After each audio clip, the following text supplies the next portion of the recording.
ఇవి ఈ రెండు విషయాలకు సంబంధించి తన దగ్గర ఉండబడిన ఏదైనా ఆధారము సాక్ష్యం ఉంటే మాట్లాడాలి. కానీ షర్మిలమ్మ గారు ఆ రెండూ మాట్లాడలే. అవసరమైన రెండు విషయాలు మాట్లాడలే. మళ్ళా నిన్న అవసరం లేని మాటలు మాట్లాడింది, ప్రజలకు అవసరం లేని మాటలు మాట్లాడింది.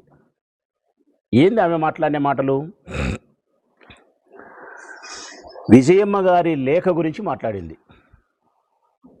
నోటరీతో స్టాంప్ చేసి ఇచ్చిన లేఖ ఏదైతే ఉందో ఆ లేఖ విజయమ్మ గారు రాయలేదు, ఆమె సంతకం పెట్టలేదని చెప్పి మేము అన్నట్టు దాని మీద శాంతింపు మాట్లాడింది. ఎవరన్నారమ్మా అది? నేను మాట్లాడినప్పుడు మొట్టమొదటి రోజు చెప్పినా కదా, బాగా గట్టిగా చెప్పినా నేను. విజయమ్మ గారు రాసిన లేఖ ఒక పత్రికా ప్రకటనకు సంబంధించినది, ఒక స్టేట్మెంట్ ఇవ్వచ్చు, లేకుంటే ఒక నోట్ రిలీజ్ చేయొచ్చు, లేకుంటే ఇంట్లో కూర్చొని ఒక వీడియో రిలీజ్ చేయొచ్చు.